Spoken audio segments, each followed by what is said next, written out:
Buenas noches, soy Carlos Elizondo, bienvenido a una emisión más de Primer Círculo. Muy buenas noches, soy Federico Reyes Heroles, bienvenido a esta emisión de Primer Círculo. Y hoy vamos a abordar un asunto que podría desmenuzarse en múltiples pequeños eventos, o no tan pequeños, pero que tienen una constante, un eje, que es extorsionar. Extorsionar a la República, extorsionar a los gobernadores, extorsionar a los comerciantes, extorsionar a usted, ciudadano, y a mí también, a través de las movilizaciones callejeras y de esto que se ha dado en llamar, digamos, una participación activa en la negociación política de, en este caso, el modelo educativo. Hace unas horas estaban anunciando que por fortuna no se pudo bloquear el aeropuerto de Tuxtla Gutiérrez, pero eso no quita que desde hace varios días esté bloqueado el puerto de Lázaro Cárdenas, que curiosamente ya es el que tiene mayor tráfico de mercancías en nuestro país. Es el principal puerto en nuestro país. Hay más de 2,000 contenedores que están varados, contenedores que traen piezas que son imprescindibles para el funcionamiento de la planta productiva de nuestro país, contenedores que traen insumos que son necesarios para que en la vida cotidiana de las inversiones que están hechas en nuestro país continúe. Usted imagínese la señal que esto está enviando al resto del mundo, pero eso no es todo. Hay entidades como Oaxaca, en donde, por ejemplo, una fiesta tan popular, tan importante desde el punto de vista económico como la Guelaguetza, fue pues también llevada contra la pared, y los señores del magisterio de la CENTE dijeron no les vamos a permitir que lleven adelante esta festividad, con lo cual los ingresos turísticos de esa ciudad se desplomaron, los salarios se cayeron al 50%, y esto es un caos. Esto sumado a las múltiples movilizaciones que impiden el tráfico, el tránsito en las distintas entidades de la República. Recordará usted no hace mucho el tránsito de esos vehículos que llevaban alimentos a las zonas más pobres del sur-sureste de nuestro país. Carlos, esto no puede ser. Sin duda, yo creo que lo has resumido bien.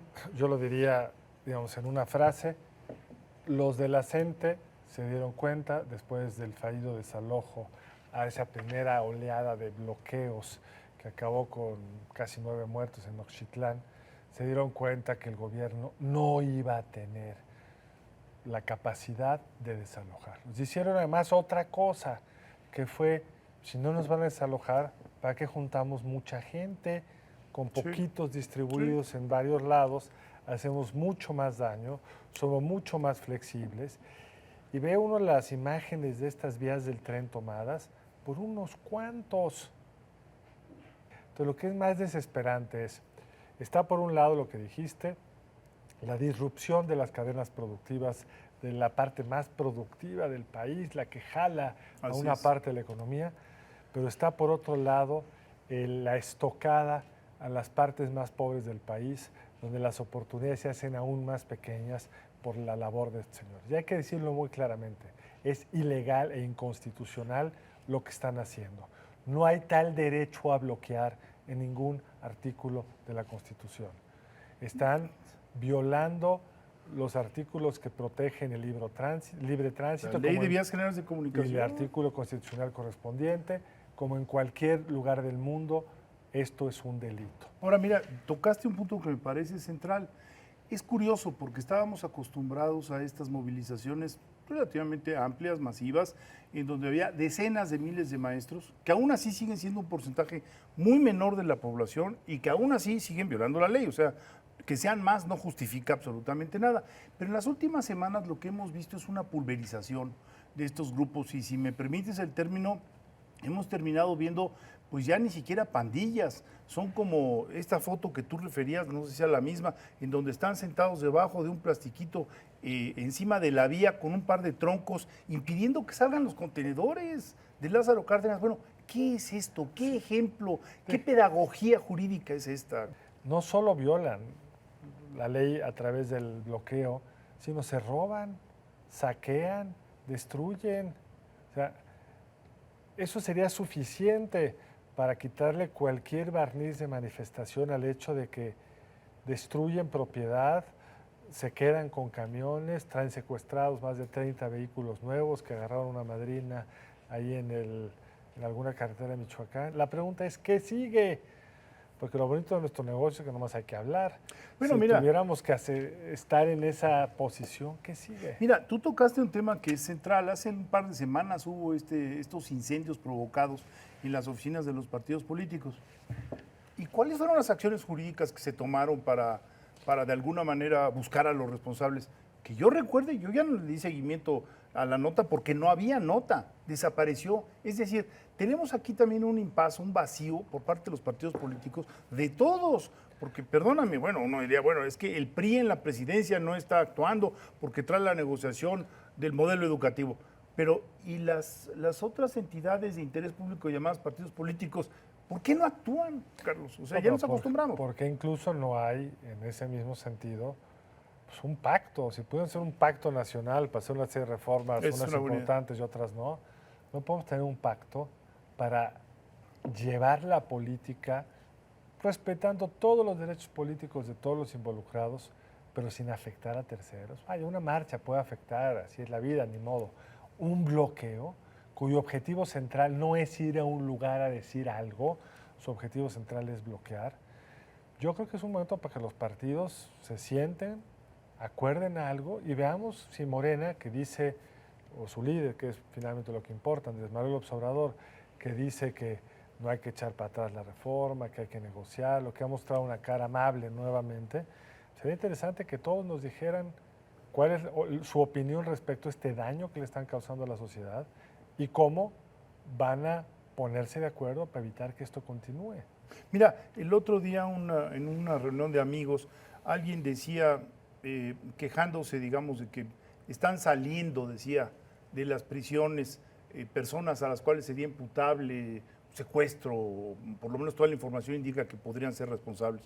Y entonces yo traté de defender el punto del due process, del debido proceso. Difícil, mi querido Federico. Dificilísimo. Y de ahí nos brincamos al aceite y les digo, pues es que es lo mismo. De alguna manera es lo mismo, en tanto que tú no te puedes sentar a negociar si te ponen una pistola en la sien.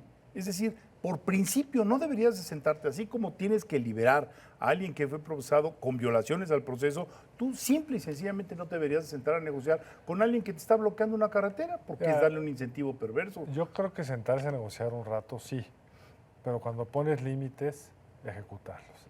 La política en México siempre ha sido la negociación con pistolitas, resorteras, lo que resulte.